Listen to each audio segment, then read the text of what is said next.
Så jeg tror, vi stille og roligt starter op.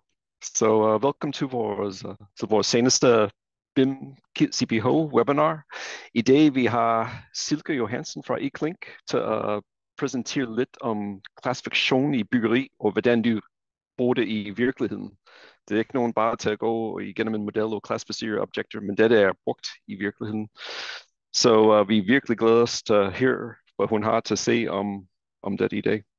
Så jeg skal bare sige, BIM CPH, vi er en gruppe af frivillige, der prøver at sætte sammen nogle events som den her i dag. Du kan holde øje med vores LinkedIn-site for vores seneste webinar. Så vi er en gruppe fra flere discipliner, nogle arkitekter, ingeniører, undervisere, og vi har kommet sammen til at, fordi vi synes, at digitalisering i byggebranchen er meget vigtig, og vi vil gerne sprede budskab og få nogle flere interesse i det, og også bruge som idé til at vise nogle gode forbrugere af de digitaliseringsinitiativ, der har kørt i byggebranchen. Så vi skal bare sige tak til vores sponsor. Vi har rigtig mange sponsorer nu, og vi glæder os, fordi de hjælper os til at lave de events, og det er muligt med deres support til at holde de webinarer og fysiske events i løbet af år. Jeg har bare et par praktiske ting. I dagens webinar, det er optaget, så du skal bare være opmærksom på det. Og vi har Jakob. Han skal styre webinar. Han vil tage spørgsmål igennem Q&A, og måske undervejs, hvis der er flere spørgsmål om det samme, bare holde en kort pause, så Silke kan svare på det. Ellers vi tager alle spørgsmål til sidst. Så jeg skal bare række over til Silke, så hun kan præsentere hendes viden om klassificering. Tak, og velkommen alle sammen. Nu skal jeg lige se, om man kan finde ud af det der med at dele her på Zoom.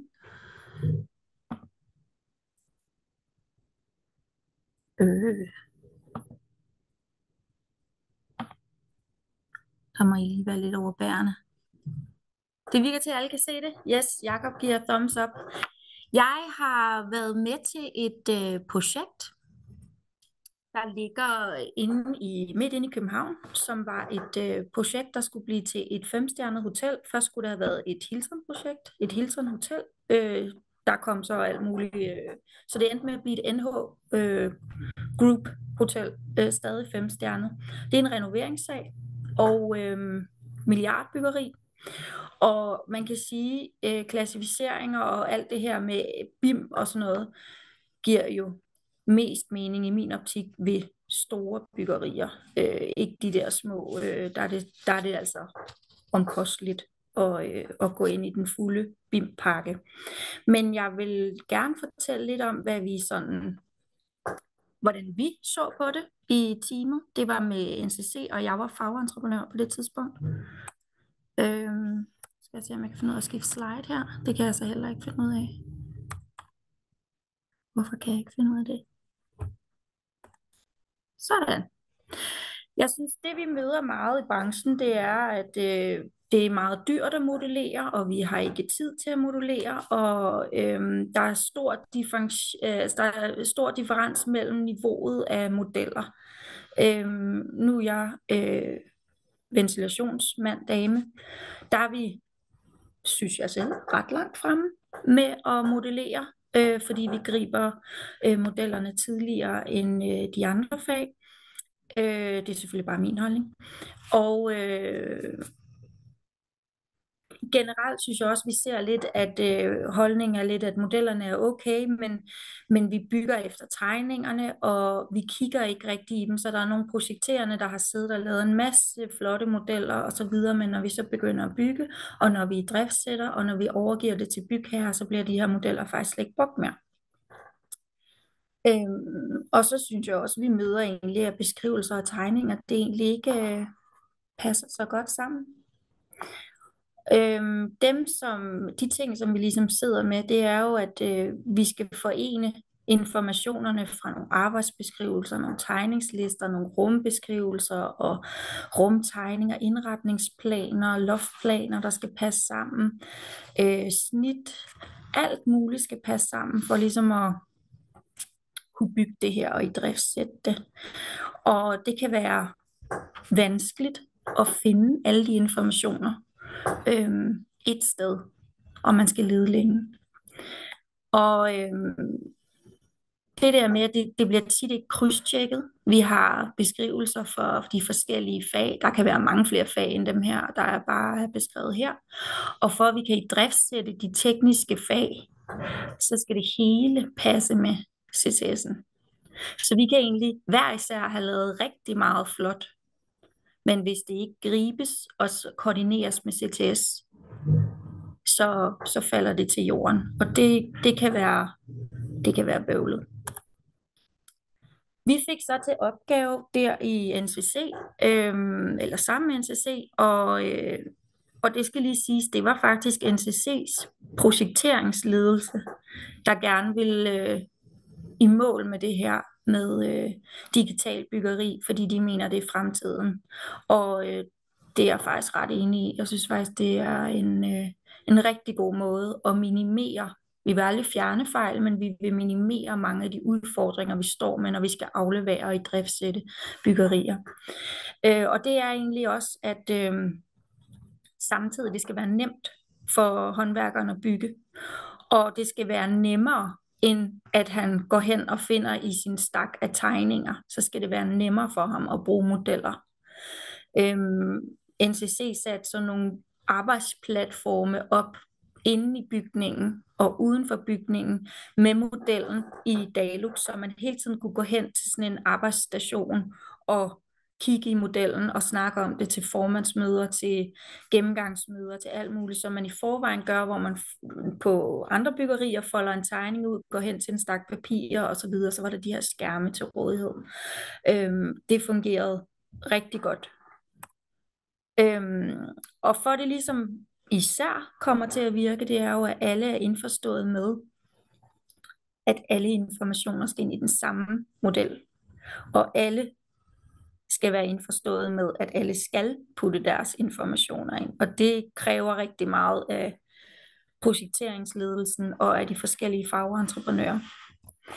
Og man kan sige, sådan et traditionelt byggeri lige nu, kunne godt være sådan, at vi slækker lidt på koordineringen, ikke bevidst, men at vi ikke krydstjekker nok i projekteringsfaserne. Nogle gør meget, nogle gør ikke, men det der overordnet tværfaglige krydstjek er ikke så stort, som det måske burde være, for at komme ind og få lavet ordentlig BIM. Og så der er ligesom nogle ting, der gør, at vi skal ligesom flytte pengene og bruge flere penge i starten, sådan så vi får mere arbejde i starten. Vi skal krydstjekke flere projekter med hinanden, VVS, ventilation, el, VVS, CTS og alle. Og fagentreprenørerne skal være meget bevidste om, at de putter de rigtige informationer ind i modellen. Bygherrer skal også holdes i rigtig kort snor i forhold til at få givet de informationer, de skal bruge, eller vi andre skal bruge for at kunne bygge det, som de har brug for. Og alle på projektet, i projekteringsledelsen og i hele udførelsesfasen, skal ligesom være indstillet på, at det her er digitalt. Det hele er digitalt, og man må alle sammen give noget, for at det bliver godt til sidst. Og det gjorde vi jo så her på det her Hilton-projekt. Jeg kalder det Hilton-projekt, selvom det endte med, at det blev et NH Group Hotel. Men det viser faktisk at give færre fejl og mangler på de tekniske fag indbyrdes imellem sig. Og det var nemmere for byggeledelsen at styre. Er det kontrolleret? Er der noget andet, der skal kigges på? Passer det? Er det samme værdier? Er det samme sætpunkter, vi bruger til de forskellige ting? Og det gjorde selvfølgelig også, at konflikterne blev færre. Så var det mere gennemsigtigt for bygherrer at se, hvad er det, jeg har købt? Hvad er det, jeg får bygget? Hvad er det, jeg skal have Så det var nemmere faktisk at aflevere, fordi det var gennemsigtigt. Og vi så også, at der var færre fejl, fordi det netop var entydigt i 1 år og 5 års gennemgang. Ikke sagt, at der ikke er tekniske ting, der kan gå i stykker, eller ikke er en god nok kvalitet, eller noget. Det er en helt anden snak. Men de der uoverensstemmelser med for eksempel indeklima og det sætpunkt, og de temperaturer, der skal overholdes for almindelig drift, var klart. Og det betyder, at vi fik færre klager på altså efter aflevering. Så kan man så diskutere, om bygherrer har givet os de grænseværdier for temperaturer og så videre, som vi skulle have haft. Men bygherrer har været bevidst om det. Og det ligesom kræver, det er jo, at vi så har et rigtig højt LOD-niveau. Og så kræver det jo, at vi så klassificerer med det samme. Og der kender mange i hvert fald de der CCS og BIMS UAA og CCI og så videre. Og man skal være lidt opmærksom på, når man arbejder med nu det her et CCS-byggeri, at vi skulle helt ned i niveau 5 for at få den, det kan jeg vise senere, for at få den fulde ID, specifikke ID-nummerering på hver produkt. Men det er ret vigtigt, at når man beslutter sig for, om det skal være CCI eller BIMS UAA, eller hvad det nu skal være, at det skal være, det skal stemme overens med CTS. Fordi CTS har tit ikke mulighed for at for eksempel lave punktummer og bindestreger. De har kun mulighed for at lave et samlet antal cifre. Så det kan godt være, at der er nogle komponenter, som har færre antal cifre, men så bliver det fyldt ud med nuller, sådan så man tager den, den dimensionsgivende for den, der har flest cifre, og så må man fylde nuller ind. Om ikke andet, så skal man i hvert fald tale om det. For ellers så kan vi alle fag have siddet og CCS-kodet det rigtig fint, og så kan CTS faktisk slet ikke bruge det. Det havde vi faktisk en udfordring med her, så vi var nødt til at fylde ud med nuller. Og det fandt vi ud af ret sent i fasen. Og så mister det lidt sin mulighed for, at CTS kan trække alle mekaniske dele ud og få lavet deres diagrammer ud fra vores klassifikationer. Og det er jo ligesom det, der var hele essensen af det. Så det skal man lige holde tungen lige i munden med. Så kan man også, er det jo også vigtigt, at man sætter sin DGNB-krav på, og hvis der er nogle brandkrav i ventilation, kan der godt være en brandmodstand, der skal overholdes. Alle de der ting er sat ind i sin klassifikation eller sin ID-nummerering på objekterne. Ja, nu viser jeg sådan lidt et eksempel fra ventilation, fordi det er det, jeg ved mest om, men det er jo lidt det samme for el og VVS. Og det vi ligesom gjorde, det var, at vi havde en tæt dialog med byggepladsens montører, inden vi gik i gang, sådan ligesom, hvad er det for informationer, I har brug for at kunne bygge? Hvad er det, I kigger på en tegning, når I går ud og skal bygge en kanal, sætte et armatur, sætte et spænd ind. Nå, men de sagde ligesom, de skal jo vide, hvad... nu er min mus væk, så jeg kan faktisk ikke lige vise. Det var lidt sjovt. Jeg kan ikke pege. Nå, det kunne jeg godt alligevel. Hvad er det for et produkt? Eller hvad er det? Altså er det et rørspjæld, eller hvad er det nu? Hvad er det? En beskrivelse af det. Det kunne... hvad er det, jeg mener her? Det, jeg mener, det er, at det kunne være typenavnet på spjældet, og så står der i beskrivelsen, det er så et brandspjæld. Så de skal jo først vide, hvad det er for et brandspjæld, og så finder de ud af, hvad er det for en type brandspjæld, hvor skal den sidde hen, hvad er det for en leverandør, hvilket niveau, altså er vi på første sal, anden sal, tredje sal, hvilket rum skal det være i, og hvilken størrelse har det. Det er det, de skal vide for at kunne bygge det. Så fandt vi så ud af, jamen, hvad er det for informationer, vi skal bruge for at kunne indregulere, i driftssætte og lave funktionstest. Og det er jo ligesom, vi skal have et ID-nummer for at kunne indregulere. Altså det vil sige, normalt så er der nogen, der bare giver dem et nummer der ud af alle mulige armaturer. Det kunne også være ventiler på radiator. Men det kunne jo netop være rart, at den specifikke radiatorventil har et specifikt ID-nummer, sådan så at når der skal indreguleres, eller hvis der skal en aktuator på med noget CTS-punkt, at det samme ID-nummer kommer igen på CTS-diagram, op på skærmen hos CTS-manden, når han skal, eller hos i driftmanden, når han skal drifte, sådan så han kan se, hvad var det, den stod til, da det var, de overtog bygningen. Fordi hvis han så piller ved det, så når der er 5 års gennemgang, så kan vi jo se, at han har pillet ved den der, og der stod den til det og det og det. Det er mere gennemsigtigt, og vi kan hurtigere lukke sagerne ned, hvis der er en udfordring af den ene eller den anden slags.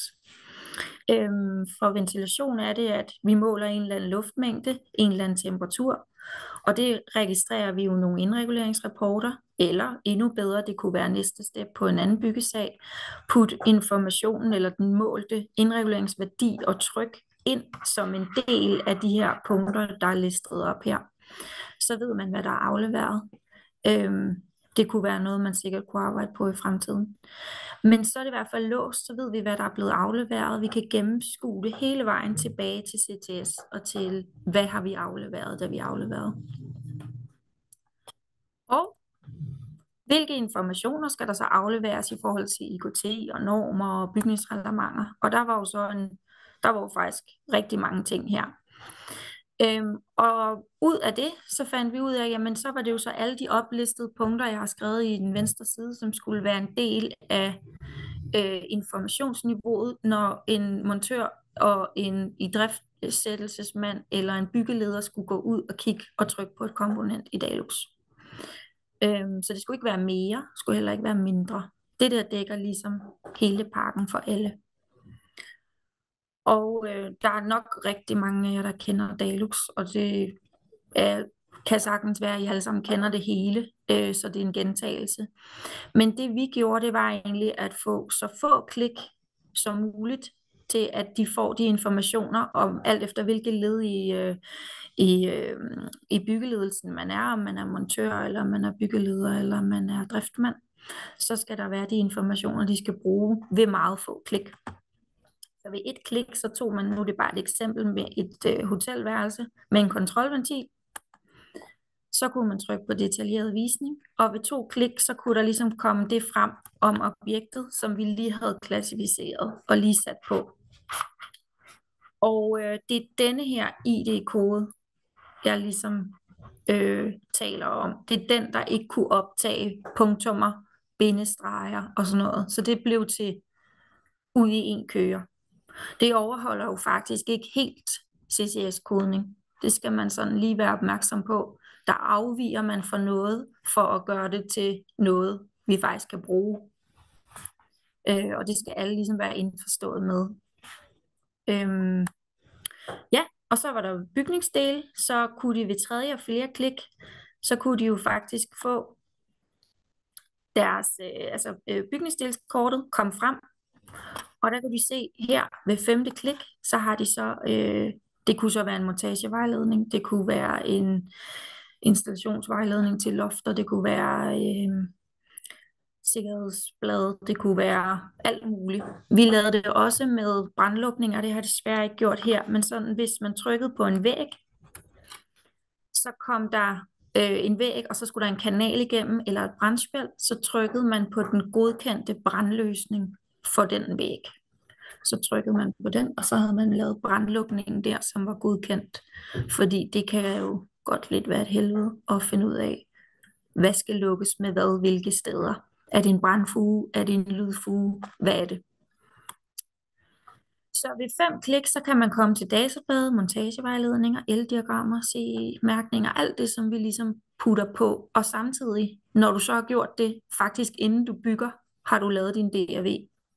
Og den sparer du så tid på til sidst. Hvis altså man har gjort det ordentligt, selvfølgelig. Og det vi ligesom gjorde, det var, at vi lavede en schedule i Revit med alle de informationer, som vi havde her før. Alle dem, som stod her. Mange af dem. Lige bortset fra ID'en, der skal man lave Dynamo script. Men det kan vi vise jer. Og så udfylder man altså alle de data, Og det kan betyde, at man, når man for eksempel har en ventilator eller et aggregat, så skal man ind og lave family-navnet om, sådan så den hedder J01 eller HF01 eller hvad den nu skal hedde. Altså det vil sige, man skal lige systematisere og få lavet sine familier til de rigtige navne, så de passer med kodningen, for at man kan trække det ud og trække det til det samme. Men så kan alle forstå, hvad de forskellige ting er, så der ikke er noget, som andre fag kan blive i tvivl om, skal have strøm, eller skal have vand, eller skal have noget som helst andet. Og så lavede vi et Dynamo script, sådan så vi kunne leve op til CCS niveau 5. Og der igen, det skal ske i tæt samarbejde med CTS, sådan så de ikke lige kommer og siger, det kan vi altså ikke med det her CTS-program, vi har. Og så lavede vi nogle property sets i de forskellige grupper. Altså nogle komponenter har flere informationer end andre. En kanal har for eksempel ikke også har ikke et specifikt ID-nummer, fordi eller et rør. Den har bare en type. Der gik vi ikke helt ned til niveau 5. Og det skal man jo også blive enige om. Der er ingen grund til at komme helt ned i niveau, hvis det ikke er en mekanisk del. Og så lavede vi egentlig et Dynamo script for at få lavet den der samlede kode til CTS, så det passede med alle diagrammer. Og så lagde vi de der property sets på Dalux. Og så grupperede vi komponenterne i objektgrupper, sådan så vi kunne putte datablad på, og der skal man lige holde tungen ret lige i munden. Men altså der kan Dalux jo også hjælpe med, fordi der laver de hele tiden opdateringer, så det kan sige, at man gør det samme på samme måde nu, som man gør i overmorgen. Ja, og så linkede vi det hele sammen til bygningsdelskort, så var vi faktisk færdige med al dokumentation, inden vi byggede. Kun indregulering og vandmængder og kølemængder, og jeg skal komme efter, der var tilbage lydmålinger. Og dem kan man jo, hvis man vil senere, hvis der er nogen, der synes det, kan man jo altid putte ind i Dalux, ind i Revit. Men det her det er så et eksempel på nogle af de schedules, vi lavede. Så kan man ligesom se levetiden og garantien og leverandøren og så videre. Og så har jeg egentlig ikke så meget andet end at sige, at det er jo, alle skal ligesom ofre noget for, at det her bliver godt, men det er faktisk set, at vi alle sammen faktisk kunne tjene flere penge på det, og vi skulle bruge mindre bøvl. Men det kræver, at man taler sammen og hjælper hinanden med kodningen, fordi det er ikke særlig nemt. Man skal lige have prøvet det nogle gange, og det kan lige være lidt anderledes, og de der vejledninger, der er mange ting, der mangler. I hvert fald for ventilation mangler der mange typer spjæld, der ikke findes. Hvad gør vi så? Der findes mange ting, der ikke lige findes, og så må man finde på noget, så længe man fortæller det til hinanden. Så det var det, jeg havde. Der er meget stille. Ja. Ja, der bliver, der bliver taget hænder op og sådan noget, men jeg skal nok prøve, hvis I bare lige prøver at skrive et hurtigt spørgsmål i question and answer. Jeg kan også lige tage Lone ind, tror jeg det er. Det er lige virket sådan, Lone. Gør det ikke dig, der var? Du vil lige tage den op igen. Jeg giver dig lov til at tale. Nu er du blevet inviteret ind, Lone, så må jeg se, om du kan få lov til at komme på. Jeg synes bare, kan I høre mig? Ja. Hej Lone. Hej, Silke. Jeg synes, vi skal sige ros til Paul Haller, der ligesom satte det her i søen med det her projekt. Ja. Og så synes jeg, at der skal siges, at der var rigtig mange, der var modvillige. Også fordi en vigtig del var det, at vi også tog, vi fjernede sådan set, jeg tror hedder det afsnit 4 ud af arbejdsbeskrivelsen. For ligesom at fratage rådgiverne den opgave, og så fik vi jo brugt tiden på at berige BIM-modellerne og objekterne, i stedet for at sidde og beskrive det. Hvilket gjorde, at der kun var én sandhed. Så på den måde, så kunne det godt være, at det var lidt grænseoverskridende, at man ikke skulle have sine arbejdsbeskrivelser, men så havde man det så inde i sin 3D-model. Ja. Så det vil jeg bare lige også huske at sige. Ja, det er rigtigt. Ja. Og så synes jeg, vi også lige skal huske at sige, at vi gik faktisk også ind og kiggede rigtig meget på tegningsproduktionen, antal af tegninger, hvor at vi prøvede ihærdigt at minimere antal, fordi sandheden også var i modellen. Så vi brugte ikke rigtig, rigtig mange ressourcer på at have et kæmpe tegningssæt, som skulle opdateres og revideres, så det koster også rigtig mange penge og tid. Så vi havde... Ja, og vi fandt en løsning med at låse snit. For eksempel, hvis man laver ventilation og skal have et stort aggregat ind, så får man jo ikke det hele ind på én dag. Så det vil sige, kigger man i Dalux og laver et snit, laver en masse mål på, så skal man jo lave snittet igen dagen efter. Ja. Det er jo ikke holdbart for en montør, så bliver han jo sindssyg. Så der fik vi lavet sådan nogle aktive snit, sådan så at det var fuldstændig ligesom en tegning. Alle de mål, der sidder på normalt, sad på, så kunne man bare åbne tegningen digitalt igen dagen efter. Så man ligesom, og der havde vi jo talt med ham om, hvad er det for nogle snit, du skal have. Du skal have et snit her, du skal have en opstald her, bum, bum, bum. Og så bare lave det aktivt i Dalux. Det virkede rigtig godt. Ja. Men vi sparede meget tid på tegningsproduktion, og så havde de projekterende mere tid til at berige i BIM-modellerne. Ja. Og vi minimerede også det der med, at de render rundt med revision F, men nu er vi altså nået til revision BB. Det ikke er bygget efter revision F, men skulle have været bygget efter BB, men han har ikke lige fået den, fordi den er ikke lige printet og sådan noget. Det synes jeg faktisk er rigtig godt. Ja. Jo, det er Jacob. Tak, Lone. Jeg smider dig pænt tilbage i attendee. Jeg kan se, der er kommet 2 spørgsmål her. Jeg kan lige prøve at se en ind, så skal jeg lige se, om jeg kan ramme her. Der er OVMS.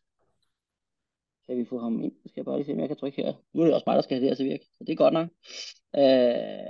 Jeg siger lige, om du vil stille spørgsmålet selv.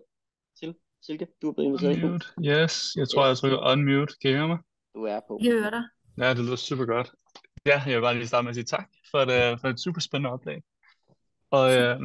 Og så vil jeg gerne høre, fordi jeg bruger primært ACC og Navisworks, når jeg skal lave min federated model for alle de forskellige discipliner. Vi har for eksempel Plan 3D til at tegne den mekaniske del, primært equipment, og så har vi Revit til hårdværk og arkitektur og også noget civil. Her der federerer det så i Navisworks. Hvordan fungerer det med Dalux? Har I også en anden software, hvor I federerer det, hvor man så kan se det i Dalux, eller hvordan? Jeg har ikke arbejdet med Navisworks, men jeg tænker, det er lidt samme udfordring med Solibri. Altså det er lidt det samme, så den kommer op for sig selv. Og Lone, kan du huske, det var noget med, at vi fik flere informationer i Solibri, end vi fik i Dalux, mener jeg. Men jeg synes personligt, at man skulle forsøge at gøre det i Dalux, fordi den også har hele det der dokumenthåndtering med bygningsdelskort, så du ligesom har fået lavet det hele, så du ikke skal lave det hele igen. Ja. Men det er sådan bare personlig holdning. Okay. Ja. Men så jeg kender ikke de den modeller... fulde ACC-pakke, den har jeg ikke arbejdet med endnu. Nej, det er så fint. Hvad var det, jeg lige havde tænkt på også? Jo, jeg havde egentlig også et lille spørgsmål til, om I validerede jeres modeller, i forhold til at bruge de laserscan til at sige, nu er det faktisk bygget, som vi regnede med. Det ved jeg, det vil man i hvert fald tænke, at man gerne vil i farmebranchen, for at det design, man laver er blevet enige om, faktisk er det design, der også bliver bygget. Altså designet modellerne også, det design, der bliver bygget, så tænker vi også at bruge noget laserscan til at validere de her modeller. Er det noget, I også brugte i jeres projekt? Altså nej, vi scannede den ikke til sidst, det gjorde vi ikke. Men vi var faktisk ude i, at alt blev bygget der, hvor det var. Bygningen blev scannet inden. Ja. Og vi havde så lidt as built, så det er helt vildt. Okay. Og det er altså en gammel københavnerbygning, der er blevet renoveret. Så jeg synes faktisk, det er ret godt klaret. Fedt. Ja. Okay, jamen jeg tror, ja, jo, men du kan ikke huske, om I brugte Solibri, eller hvad I brugte? Vi brugte som fagentreprenør brugte vi Dalux, og Ja. Lone, hun var jo så hos NCC sammen med Poul Hallager, og de brugte Solibri. Okay, Mm. ja. Jamen, så I havde både Revit-modellerne, men så eksporterede I dem også til IFC. Ja. Så mergede dem sammen i Dalux som Revit-modeller, eller så mergede dem sammen som IFC, og var det et krav i stedet til jeres måske subcontractor, at det skulle komme ind, så I skulle have IFC-modeller? Ja. Okay. Spændende. Mm-hmm. Ja, jamen tak. Ja, selv tak. Så har jeg fået et spørgsmål fra Jakob. Han hører også ind. Jakob Pilgaard fra Schneider Electric. Du skulle være kommet på nu, Jakob. Ja, hej. Kan I høre mig? Det kan vi. Hej så. Hej. Jeg hedder Jakob, og jeg er teknisk projektleder i Schneider Electric og laver bygningsautomatik. Jeg har stadigvæk ikke fået hænder ned over, hvor mange gange du har nævnt BMS og CTS på den her ikke så lang præsentation. Det er virkelig fedt. Tak for en spændende præsentation. Ja, selv tak.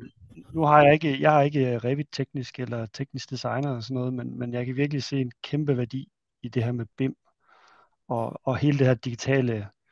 Ja, vi skal gøre tingene anderledes.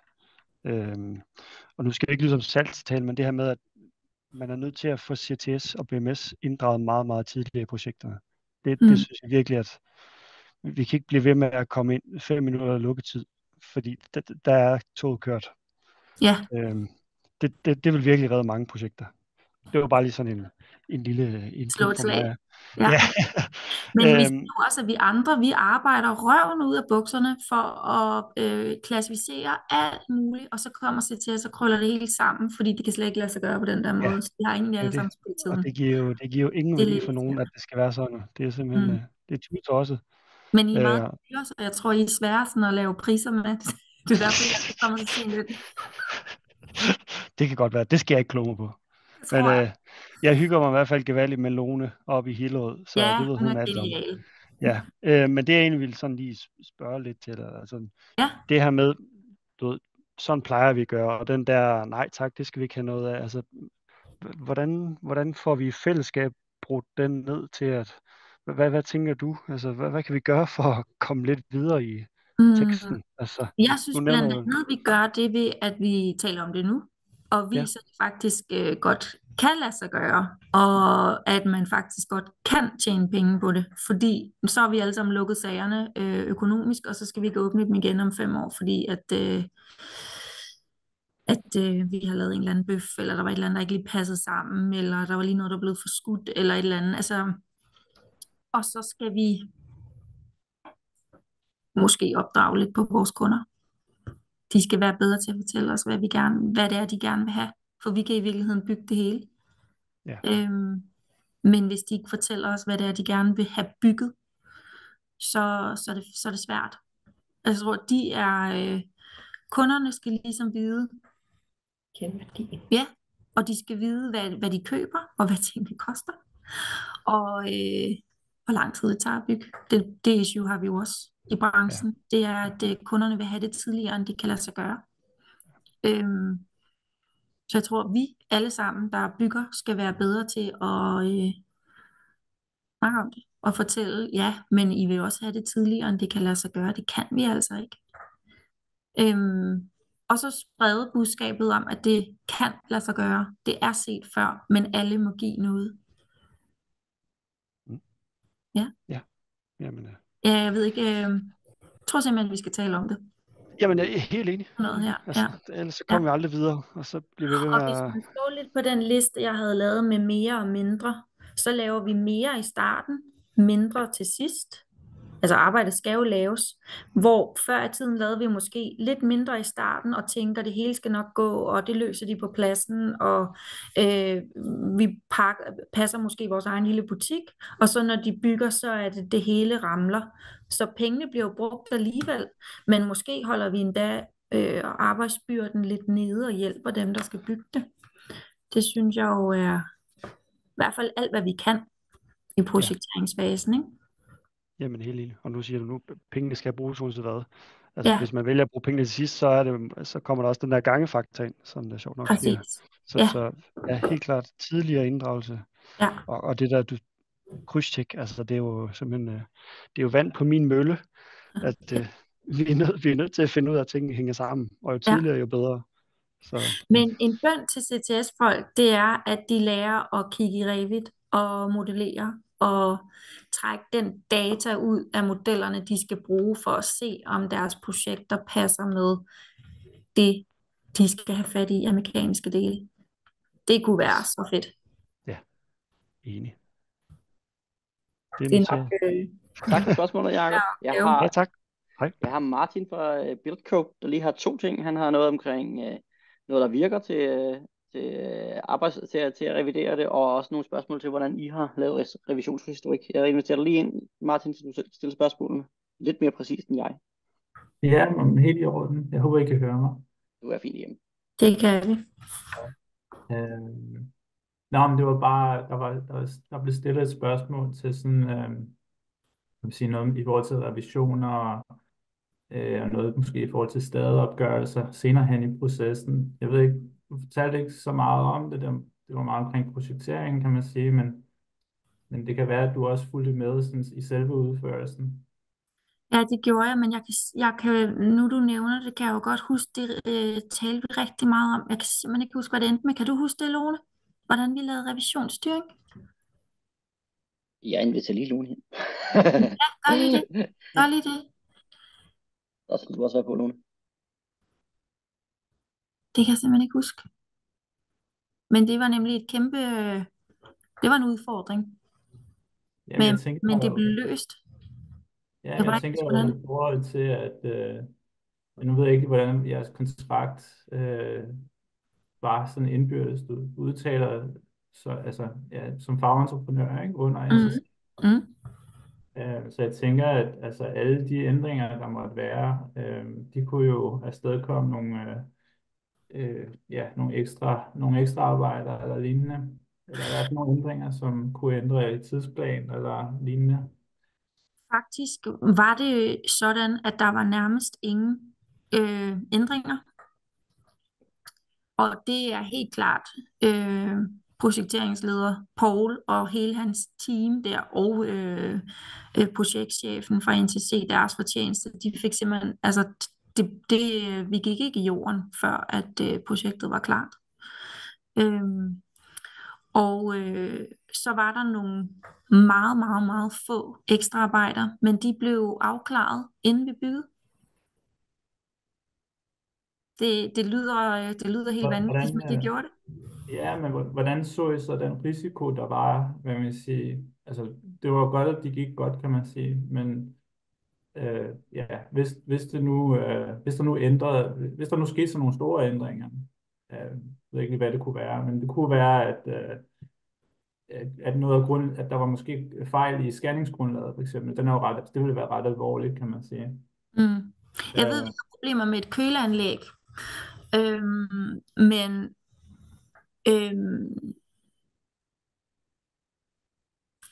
altså det blev jo håndteret på aftalesedler, ligesom det normalt gør. Ja. Hvis det er det, du fisker efter. Er det det, du spørger til? Nå, men det er bare, altså vi kender det jo måske, det der med, at så vælter korthuset lidt, ikke? Og så går vi i gang med noget brandslukning. Og hvordan kan man så få det digitale til at fortsætte med at hænge ved, ikke? Altså du nævner også selv, så man bruger lidt ekstra tid i begyndelsen på ligesom at få tingene i orden, sådan så at, og man går ikke i jorden, før alt er i orden. Men er man derude, og man opdager, at der er et andet helt galt, så man bliver nødt til havde lavet, jeg er ked af at sige det, men der var bare ikke rigtig noget. Men vi havde lavet alle risikovurderinger. For eksempel skulle vi hejse et aggregat ned med meget, meget, meget få tolerancer. Ned i et hul. Der skulle skæres hul i bygningen. Det er sådan en firkantet klods, men så lavede man et A-trin i midten. Der var også kæmpe risiko ved det. Men der blev lavet nogle ret detaljerede risikovurderinger i de forskellige områder, som alle deltog i. Men der var bare ikke de store udfordringer, som jeg ser mange andre steder. Om vi har været heldige? Det har vi nok, men jeg tror virkelig også, det har hjulpet, at NCC var så MC med, at det skal være 100, så der ikke var ret meget af alle de udfordringer. Lone, kan du huske nogle udfordringer? Jeg kan ikke. Hun rækker hånden i vejret. Ja. Hun kan bare sige noget. Jeg har jo lidt tid. Ja, ja. Altså, jeg tror, årsagen til, at vi havde så få ændringer, det var, at den måde, det blev styret på, så vidt jeg husker, der blev frigivet. For det første, så havde vi sådan nogle pakker, frigivelsespakker, som man ligesom havde styr for konceptet, som var blevet løst i BIM-modellerne, og så blev det spredt ud over hele bygningen. Så man frigav ikke noget. Projektering. Ja. Ja. Så det blev ligesom frigivet i nogle pakker, hvilket gjorde, at der var rimelig meget styr på det, der så blev frigivet. Og det blev jo også sådan, at inde i Dalux var det kun synligt, det der ligesom var frigivet. Så man tog de der eksporter i IFC-filer og lagde dem op på Dalux, kun med det, der var frigivet, fordi de skulle ikke bygge noget, der var færdigprojekteret. Og det tror jeg hjalp meget i forhold til i dag, hvor man siger, når vi uploader, frigiver IFC-filen, og så er det faktisk tilgængeligt for alle, uvidende om, hvad der egentlig er klar til at bygge og ikke klar til at bygge. Men vi havde en enkelt skyggemodel med nogle små ændringer, men det var ikke noget voldsomt. Og det er jo nok også fordi, I har holdt fast i, at når bygherren har lagt sig fast på, det sådan her det bliver, så det er sådan her det bliver. Og nu er det for sent at komme med ændringer. Punktum. Ja. Men kan du huske, hvordan vi gjorde med revisionsstyring? Det kan jeg simpelthen ikke huske. Nej. Men jeg husker, vi gjorde noget, for det var nemlig et kæmpe issue. Ja. Men det kan være, vi kan vende tilbage med det. Ja. Det er mange år siden jo. Ja, det er. Ja. Der er heldigvis sket noget siden da. Ja. Jeg kan faktisk ikke huske det, men jeg kan huske, vi gjorde noget. Okay. Det må vi lige lade hænge til spørgsmål. Ja. Var det noget med, at det fik en farve eller et eller andet, hvis det var nyt eller sådan noget? Og når man er inde i Dale, så kan man jo også se, hvis nogle bygningsdele er ændret eller slettet. Men simpelthen ikke huske den dialog, om vi lavede en sky rundt om, eller hvad det var. Jeg kan heller ikke huske det. Men det blev i hvert fald løst. Ja. Det må vi lige grave i. Beklager, Martin. Ja, men det er okay. Kan man sige, det leder måske også lidt videre altså, i forhold til den der risiko, som positionen er, når man så går i jorden, når man skal følge projektet og sådan nogle ting, altså at se om det der jo faktisk er blevet projekteret, det også bliver bygget, og du nævnte selv, at der var faktisk ikke særlig meget, der var ikke noget arbejde i forhold til at spille opdateringer og sådan noget der. Så jeg tænker, I må have I har haft en eller anden form for god proceskontrol eller et eller andet derude i forhold til at sikre byggeriet undervejs. Vi lavede rigtig, rigtig mange kollisionskontroller. Og havde rigtig mange BIM-møder. Og mange BIM-modellører deltog også i projektmøder. Så igen, vi brugte pengene i starten. Det gjorde vi. Og så tror jeg også det med, at vi havde sådan nogle hands-on dage, hvor alle BIM-modellører var med til møderne, hvor vi så sad faktisk og fik løst tingene i løbet af en dag. Så man ikke, at projekteringsleder eller fagleder gik hjem til sig selv, og så skulle til at viderefortælle. Så tog vi det selv til de der møder. Ja. Fedt. Tak for det. Ja. Jeg sidder selv med et spørgsmål, hvis man må det som moderator. Jeres håndtering af tegninger til håndværkerne. I sagde, I lavede en BIM-kiosk eller en løsning derude. Var det sådan deres eneste måde at tilgå nyeste materiale på, eller hvordan kørte det? De havde også iPads, ikke? Men rent digitalt via Dalux var den eneste måde, de fik fat i det på. Og så fik de faktisk allernådigst kun tegninger, hvis Paul Hallager, han havde sagt god for det. Ja. Jamen, fedt. Men det skal lige siges, det har jo også været et nemmere byggeri, fordi det er hotelværelser. Der er immervæk mange værelser, der ligner hinanden. Det skal man ikke lige underkende. Selvfølgelig er der altid lige en twister med en fancoil, der er venstre eller højre vendt. Og der er også altid lige nogle andre værelser, men der er eddermame også mange værelser, der ligner hinanden. Det når jeg går ind og kigger, så er der altså 12 arkitekttegninger. Ja. Og der er jeg i hvert fald lavet mange andre projekter, hvor der er en del flere arkitekttegninger. Ja. Det var måske også lige lidt nok. Men ja. Jeg tror faktisk, de fag, der var mest udfordret, det var inden for el, som havde svært ved at se afhængighedsforholdene i forhold til en eltavle, og så hvor det ligesom skulle styres hen til. Der blev der i hvert fald lavet en del produktionstegninger. Mm. Så ja. Men også sådan noget med rummene, væggene blev jo også, der blev sat sådan nogle kasser ind, så man kunne se, hvad rumnummer de sad i, og væggene, brandcelle, brandsektion, så alle kunne se, hvordan de skulle lukkes og sådan noget. Det krævede også noget fra arkitekten, selvom det ikke er en mekaniske dele. Men det påvirker også andre. Ja. Så Arkitema var også vildt gode at arbejde sammen med. Alle ting kreativt. Ja, det gjorde de. Ja. Altså Silke og jeg kan godt komme ned på skolen og I kommer bare ned til mine studerende, det er jeg helt sikker på, det vil de utrolig gerne.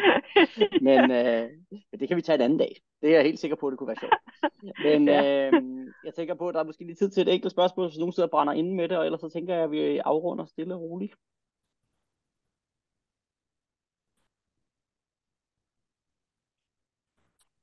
Der er vist ikke noget på falderebet. David, er det så ikke dig, der får den herfra? Ja, det kan jeg godt. Vi skal bare sige tusind tak til Silke. Det var virkelig spændende. Rigtig godt at se klassifikation i action på byggepladsen. Og jeg er lidt overrasket, det var ikke så mange ændringer, og alt passede. Og jeg synes, det var rigtig godt gået. Også med kun 12 arkitekttegninger, fordi vi elsker tegninger her.